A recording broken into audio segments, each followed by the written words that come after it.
देखिए, जिन्होंने इंक फेंका उनका नाम अमरनाथ पांडे है। 26 साल के वो व्यक्ति हैं, हजारीबाग में रहते हैं, आरएसएस के मेंबर हैं, हिंदी ऑनर्स पढ़ रहे हैं विनोबा भावे विश्वविद्यालय से।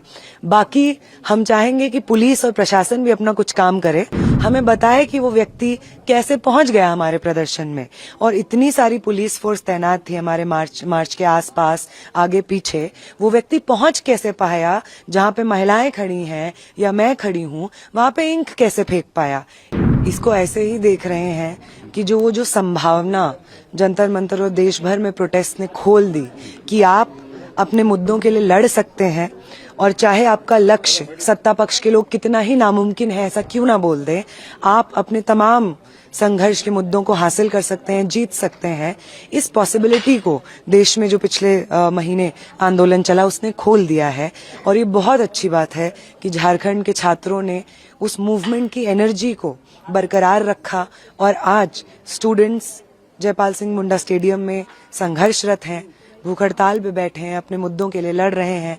मैं बस इतना कहूंगी कि वो तमाम लोग जो भूख हड़ताल पे बैठे हैं, उनके संघर्ष को देखते हुए सरकार में बैठे हुए लोग उनके मुद्दों पे उनकी सुनवाई करें, उनके तमाम मुद्दों को माने।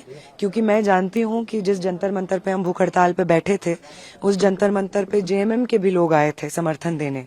तो अगर वो सही मायने में छात्रों के समर्थन में खड़े हैं तो मैं अपील करूंगी कि वही लोग जिन्होंने हमारे मूवमेंट को सॉलिडारिटी दी, वो झारखंड के छात्रों के मूवमेंट के साथ खड़े हों, उनकी मांगों को माने, उनके साथ समर्थन दें। आज आप लोगों का विधानसभा मार्च था, इस दौरान आप पे इंक से हमला भी किया गया, इंक फेंका गया, क्या लगता है कोई प्रायोजित था या फिर किस तरीके का? देखिए, जिन्होंने इंक फेंका उनका नाम अमरनाथ पांडे है। 26 साल के वो व्यक्ति हैं, हजारीबाग में रहते हैं, आरएसएस के मेंबर हैं, हिंदी ऑनर्स पढ़ रहे हैं विनोबा भावे विश्वविद्यालय से। बाकी हम चाहेंगे कि पुलिस और प्रशासन भी अपना कुछ काम करे, हमें बताए कि वो व्यक्ति कैसे पहुंच गया हमारे प्रदर्शन में। और इतनी सारी पुलिस फोर्स तैनात थी हमारे मार्च के आसपास, आगे पीछे, वो व्यक्ति पहुंच कैसे पाया जहां पे महिलाएं खड़ी हैं या मैं खड़ी हूं, वहां पे इंक कैसे फेंक पाया। इस चीज का पूरा इन्वेस्टिगेशन पुलिस करे और हमारे सामने इस चीज का खुलासा करे कि वो व्यक्ति कौन था, यहाँ पे रांची कैसे पहुंचा, अगर वो हजारीबाग से था तो रांची कैसे पहुंचा, क्यों पहुंचा, किसके साथ पहुंचा, कौन सी गाड़ी से आया, किसकी गाड़ी से आया, ट्रेन से आया, कैसे आया। पुलिस अपना काम करे। हम लोगों का काम था कि हम वहां पे जो उन्होंने हिंसा करने की कोशिश की उसको कंटेन करें, उनके ऊपर हम सीधा उनको पुलिस के हवाले कर दिया और अपना मार्च हमने कंटिन्यू किया। हम यही कर सकते हैं। जिन लोगों के पास छात्रों के मुद्दे नहीं है लड़ने के लिए, कोई बातें नहीं है कहने के लिए, तर्क नहीं है देने के लिए, वो आरएसएस के लोग हमेशा हिंसा करते हैं। और ये पहली बार रांची में नहीं है, इस देश में जब भी लोगों ने सत्ता के खिलाफ बोला है, सत्ता को चुनौती दी है, तब सत्ता पक्ष की चाटुकारिता करने वाले लोगों ने उसको सपोर्ट करने वाले लोगों ने इस तरीके की हिंसा को अंजाम दिया है।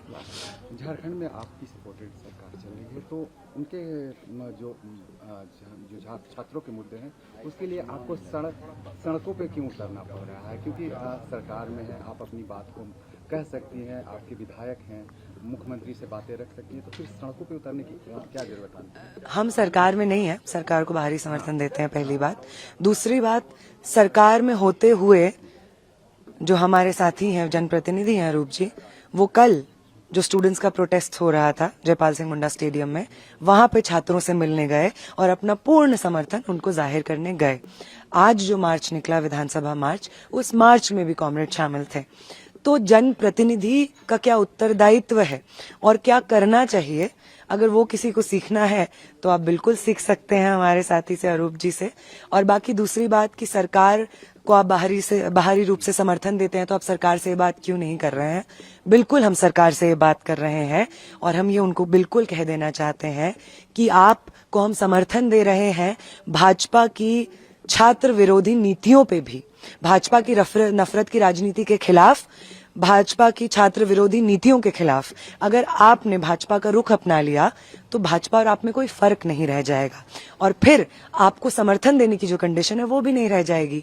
तो आप छात्रों के पक्ष में खड़े रहिए, ये प्रूव करिए कि हम सब यूनाइटेड हैं भाजपा के खिलाफ लड़ने में, न सिर्फ इलेक्शंस में बल्कि जनता की बात सुनने में भी, और जनता का जब डेमोक्रेटिक डिसेंट आता है, लोकतांत्रिक विरोध आता है, उसको भी सुनने में, जनप्रतिनिधि की जन आंदोलन की आवाज सुनने में भी किस तरीके से सब लोग यूनाइटेड हैं और भाजपा से अलग हैं, इसका उदाहरण पेश करें। 10 तारीख को विधानसभा के सर हो गया घेराव है, आप शामिल होंगे? 10 लाख। बिल्कुल 10 तारीख को आईसा के तमाम स्टूडेंट्स न सिर्फ नैतिक समर्थन देंगे बल्कि मूवमेंट में, प्रोटेस्ट में, बाकायदा मोबिलाइजेशन में शामिल रहेंगे।